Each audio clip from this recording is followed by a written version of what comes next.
Aloha, welcome back to another edition of Gil Gets It Done, our regular TV show where we feature events, activities, and current happenings on the North Shore. My name is Gil Riviere. I'm the representative for the North Shore District, and today's program is going to be regarding a group called Malama, Pupukea, Waimea. We've got some friends here in the studio with us, and we're going to talk about some of the issues affecting this great marine life conservation district. And so I'd like to introduce these folks to you now. First of all, I have on my immediate left is Denise Antolini.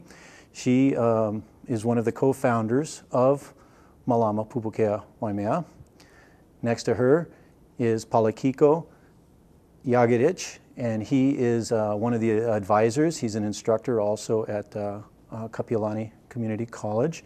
And then Bob Linau is another co-founder of the group, and Bob spends his time, I think, swimming and looking at the fish nowadays as a retired gentleman. So, where do we start? Let's talk about this, and maybe who wants to go first on the history of the area, going back and to the medium future. Okay. I can talk a little bit about the history. Okay. First of all, thanks for this wonderful opportunity to share a little bit more about our home. For me, I live there, so it's a very special place. I am originally from Maui, but we moved to Pupukea, and my son now, he's from that area. So it's a very important area for me, just being a community member and taking care of that kuleana, that responsibility is taking care of the place. So what's important to me about Pupukea and Waimea is the history of that place, yeah. And if you go back in time, in traditional times, Waimea was probably one of the most important areas on this entire island. The entire valley, yeah, was an important resource, not only for things that come from the land and the ocean, but also the type of people that lived there. Yeah. Pupukea right next, a lot of people remind or think of the heiau, which is at the top of the hill, Mahuka. It's well known for that, but we also have historic places down by the ocean. So again, it's not just taking care of the ocean, but it's taking care of the entire ahupua'a, from the mountain all the way down to the ocean, reminding people of the historical value of the place. And by doing that, I hope that they'll develop a connection to the place. For me, this is where I swim, I raise my son. We do swim tests, we do reef walk. It's like our outdoor classroom. And watching him, he's only 7, watching him get so excited about swimming, the fish, the reef, and all that we do there, for me, makes me happy. So I'm hoping that we can get others interested in what we do there and how we can take care of that place in particular. Great. You know, this area is one of the jewels of the North Shore. It is gorgeous. It is beautiful. I mean, anybody appearing coming along the coast, and they see Waimea Bay coming north from Haleiwa, they see the beauty of Waimea Bay, they go around it and they come back, and you get to Three Tables area and Sharks Cove. That's the area that we're talking about, right? That is in this conservation district. Do you want to talk a little bit about, Bob, what's your first recollections of this area? How do you see it in days past and up to present? Well, I'm a convert, as it were. When I first came over here, when you got off work, you went out to see what you could harvest in the sea. And, you know, it was the thrill of the kill. And if you got lucky, you'd bring some fish home for dinner. And I always enjoyed seeing a lot of fish, and it kept going downhill and less and less and less and less. And it became, at one point in my life, I realized, shoots, you know, this is going really bad. And if you read the news articles about what's going on in the ocean worldwide, what's happening in our own backyard is just a reflection of what's happening in lots of places. Yeah, in fact, there's 22 or around 25, I think it is, organizations that are working like we are in our areas to try and improve their ocean resources. 25 within the state or on this island? Within the state. Okay. There's we'll talk about that later, but there. So that's my personal history with it. As I came in, probably whoever knows what it was in the continuum, but one of the things I fantasize about is what the Hawaiian Islands must have looked like before pre-contact. The first guys who came in the canoes, It must have blown their minds. You know, with turtles crawling around the beach and birds flying around, schools of fish. I mean, it must have just like been like an amazing place. And I don't know if we'll ever be able to go back there. Well, maybe we will, right? But nothing stays the same, and that's the exciting thing about what's happening here right now, is that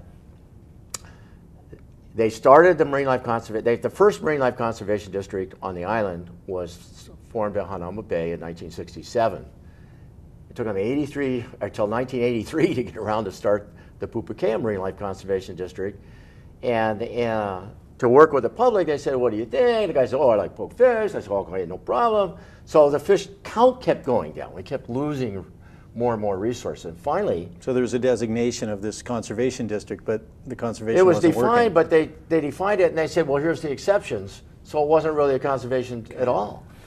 And so finally, Bobby Bunda in 2000 said, "Hey, you know what? Let's have a get together and talk about this and see if we can tighten these rules up." So for 2 years, we met and we had a ha-ka-ka about what would be a good idea or not. Everybody doesn't see like giving to the future. It's like taking something away. So it's really hard to move these kind of initiatives forward. And in 2002, they tightened up the rules. They expanded the acreage. There's about a mile of ocean frontage now. And they said no take zones, you can't even swim through with spears. And since 2002, the amount of fish that are in there's more biomass, there's bigger fish, and it's just exciting to watch the ocean try and recover. So something is working. Denise, how'd you get involved with Well, shortly after the area was expanded, some of us on the North Shore remember there was a proposal to do some commercial development near Sharks Cove, and that concerned a lot of community members because it was right across from the Marine Life Conservation District. So a group of community residents said, you know, not only do we have to be monitoring development projects that could impact the ocean, but we should do something proactive to take care of this area. And so Bob and myself and Blake McElhaney, Cora Sanchez, and others met with the state and with another nonprofit and said, let's start a stewardship group. So that's how Malama, Pupukea, Waimea was launched in January 2005 as a small group of community residents just saying we need to do something. The state didn't have the resources to fully take care of it, nor did the city. And now we're a fully fledged nonprofit with a few staff members, some active volunteers and advisors, and so in 6 years, we've gone from a really good idea about asking the community to step up to an organization that is still asking the community to step up. Sure, can always use more. Yeah. So what happens? I know you guys are there on Saturdays. Yeah, so how's the organization working? Our primary program for the last 4 or 5 years has been to have an outreach tent at Sharks Cove, Waimea, or Three Tables every Saturday to just educate the public about how special the area is. We also conduct fish counts, so community members get in the water, go through certain areas of the marine reserve and count specific fish. So we're tracking the health of this area. They're swimming with the little wax Yeah, pen they or have the something? little cards. We track certain fish. It's really a great opportunity for volunteers to That's get in the been great, water yeah. and contribute. We also keep track of how people are using the area because we're pretty much at capacity or over capacity in terms of use. And we're going to start a water quality testing program. So we're trying to monitor the health of this place so that we can partner and do a better job and keep it healthy. Excellent, excellent.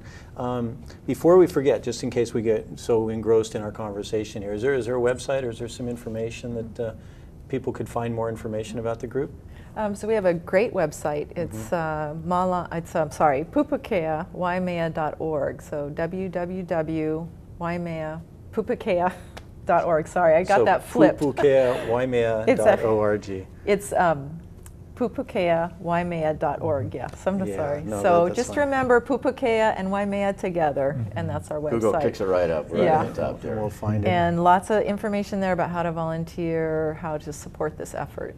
Okay. So Yeah. Bob, you've been there on many a Saturday. The numbers, it surges, I imagine, during the summer when the surf is a little calmer. But I imagine any time there could be plenty of people there. What's it like seasonally? Well, amount in of the people Marine going Life through? Conservation District, in the water, it's all about calm water. But the Humpback Whale Sanctuary includes the Pupukea Marine Life Conservation District.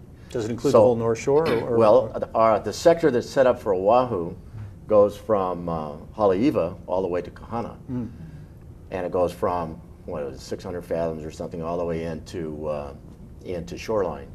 So you get the whale watchers in the winter. So the parking lot's still full, and people are out, looking for, they call it spume? Yeah. Splashings in the water. She blows. Yeah. So, and there's definitely an influx in the summer. It's a great spot to watch a big surf too. Yeah. They hit the rocks and it explodes People pose into for the air. pictures there all the time. It's a tremendous, also dangerous at that time of year, and that poses a whole nother problem. Well, there's 3 ways people have died there in the last several years.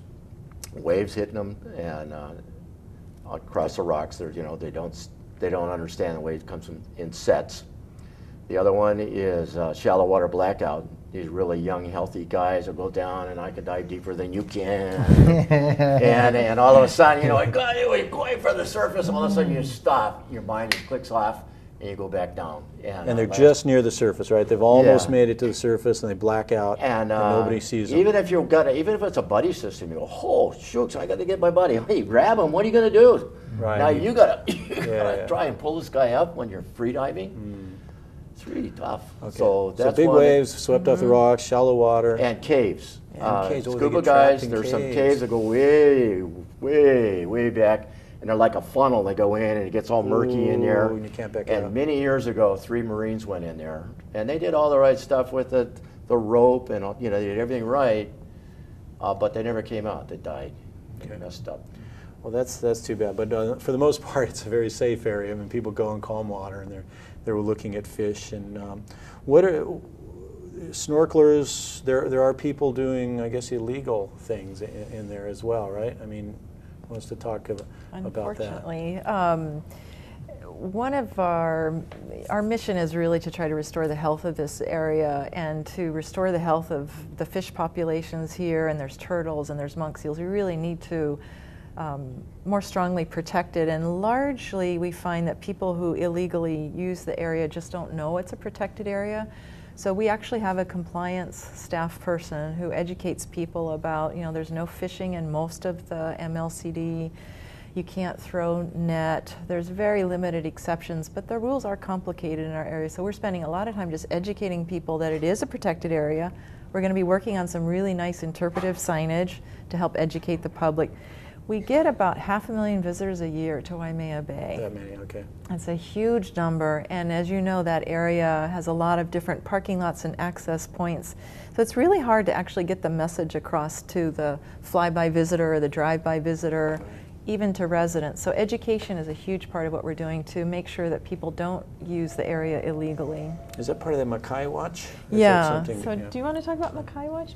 Sure. Yeah.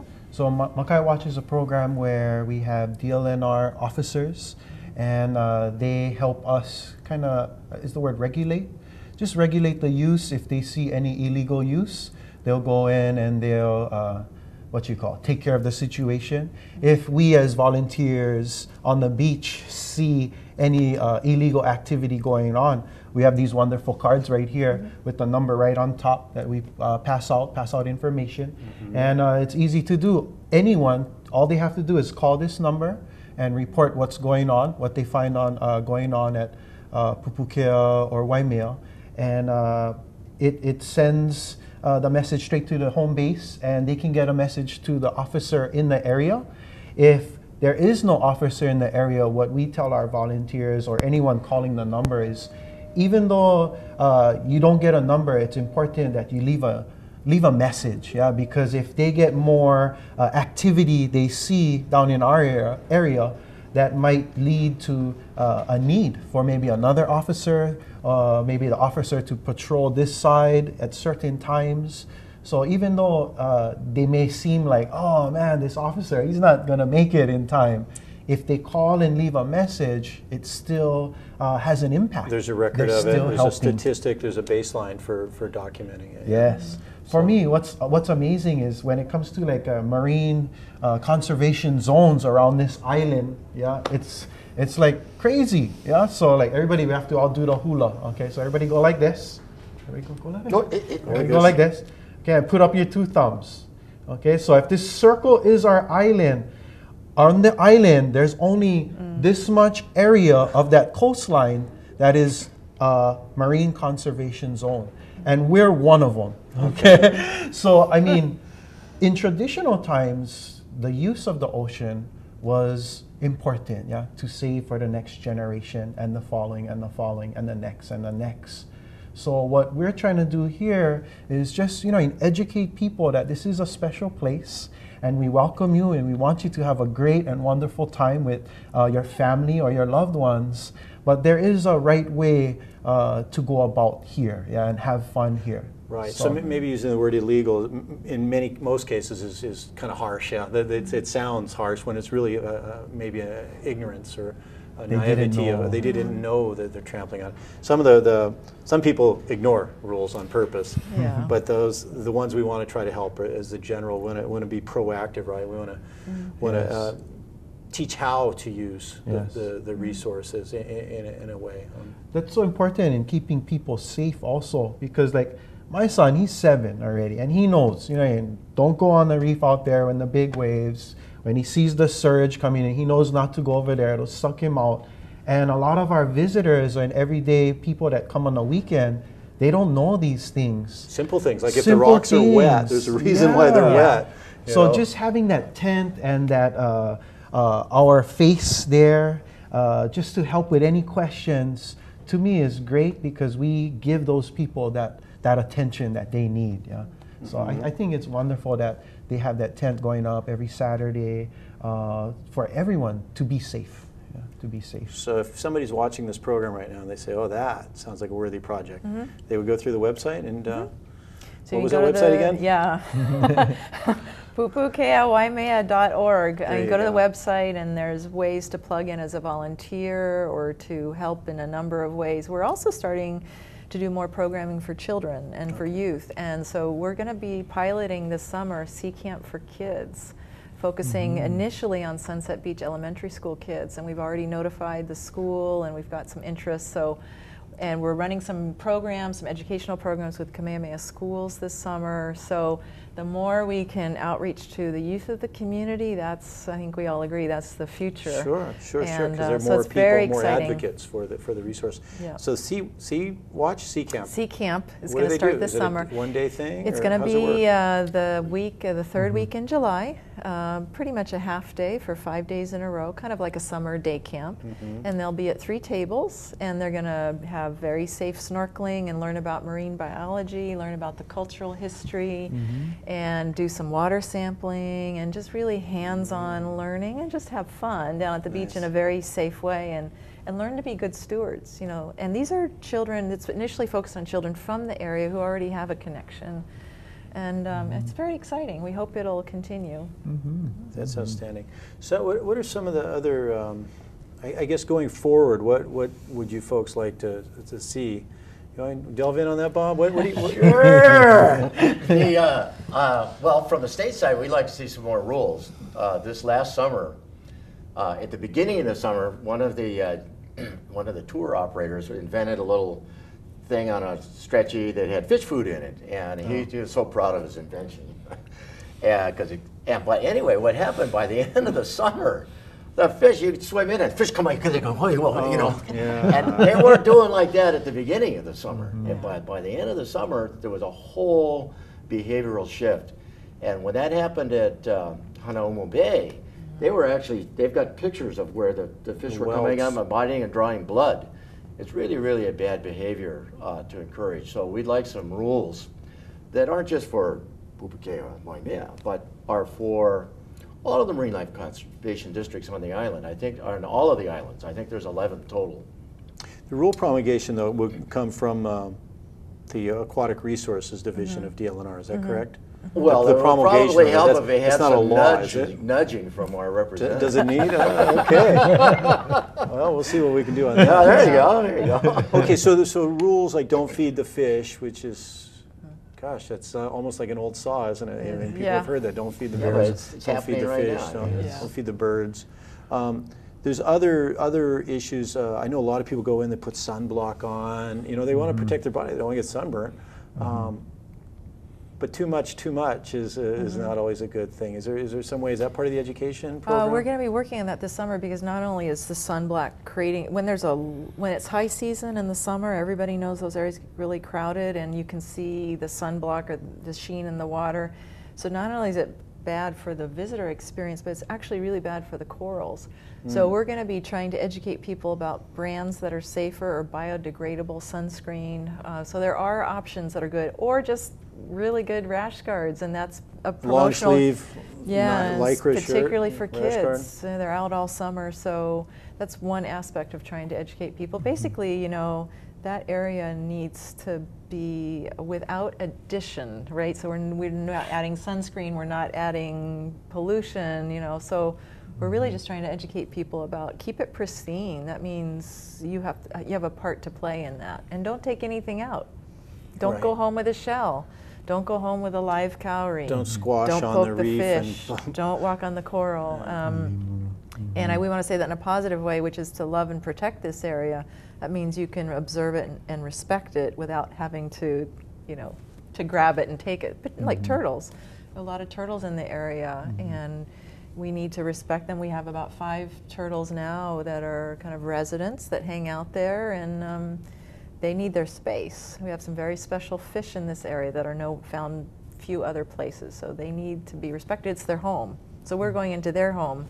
Yes. And I think we need to work on that message. There's been monk seals laying on the beach at Great Three monk Tables. seals, yeah. Yeah. The animals have territories that they frequent, right? They come back to. And they're coming back. I think Bob and Palikiko can talk about. We've seen more fish, more How activity, are those more counts fish. coming? What about that? Is there enough data yet to tell, or is it still well, too what's interesting about the counts, you see an area like Sharks Cove, and it's like 100 feet across, and the counts show that the Coley hang out on this side, but the Maii hang out over here, and every year they pretty much stay in the same area. But the point is that reef fish are very, very territorial and very regional. They don't wander a long way off, but their eggs do. So what we're hoping for is that what we call the big mamas, will like a 20-pound uhu, let's make it a big mama, will make a lot of eggs that will head off into the waters and they'll find home someplace else. We haven't talked about that, but that obviously is part of the whole health of the ocean, is if you have sanctuaries, there's a spillover, isn't there, of sea life. And that's the win-win for everybody. Is there any indication of that yet? I mean, yeah. Probably it's coming. There's studies. There was a fellow studying that just that one aspect of it last summer, Costa, and we've had some scientists come and present their works about their monitoring. Is it working? You know, are we having more fish or less? And we're having more. That's Denise, you probably want to speak to that. You're. Well, I think that we're really at the beginning of the scientific studies, but the preliminary results are really positive. So Alan Friedlander at the university and several others have done work, and it's actually on our website. We have a series of scientific talks about what's going on at the MLCD, and the signs are all positive, but it also... I'm sorry, there's a talk where somebody can come listen in? Yeah, it's also, it's videotaped on our website. So there's a little science link there, and they can go learn about the science of the area and how the science is emerging. And it's going to be a long road to full recovery, because the area was pretty overutilized for a long time, but it's looking good. And anecdotally, we have visitors come and say, gosh, I haven't been here in 10 or 15 years. Wow, what a difference. So we hope the community effort's making a difference. Yeah. Is there any infrastructural lacking as far as the shoreline resources, maybe the bathroom facilities, or They improved it. City and county improved it. We always had uncomfortable feelings about the tide pools towards the end of summer. They felt like they were alive, but it was all microscopic. But they came in and put in a septic tank, and they don't pump it very often, which tells me it's probably working. And the rest of the story, of course, is how clean is the juice when it finally goes out into the leach fields, and we all know where it goes from there. So, the land and the sea are both healing. It's all connected, yeah. In that area, and then what you do on one affects the other. So any other, we're kind of coming up towards the end of the show, believe it or not. And any last words that you guys want to share? Any summaries or observations for the future? I don't know. I just wanted to just remind everybody the boundaries of the conservation district that we have for Malama, Pupukea, Waimea. It starts on the Haleiwa end of Waimea Valley, Vanana Paua, which is that rock outcropping. Those rocks on the end. Okay. And it goes through Waimea, past Three Tables, which also has a Hawaiian name, Kalua Amaua. And then you go into Sharks Cove, Pupukea area, all the way out to Keiki Point on that side. And this is the area of the Marine Conservation Zone. Okay. This is the area that we want to protect. Hopefully, if this place grows and lives, is healthy, the neighboring Ahupua'a, the neighboring districts around us will also be thriving and healthy also. So that's the idea for us. What I like is ownership. I want to see people take ownership. And the way you take ownership of something is you have a relationship with it. So we get more volunteers. Yeah. Well, just to get people to come down and swim around and go, wow, you know, this is great. And the more that we can do that, the better it'll be. People will protect it. They love it.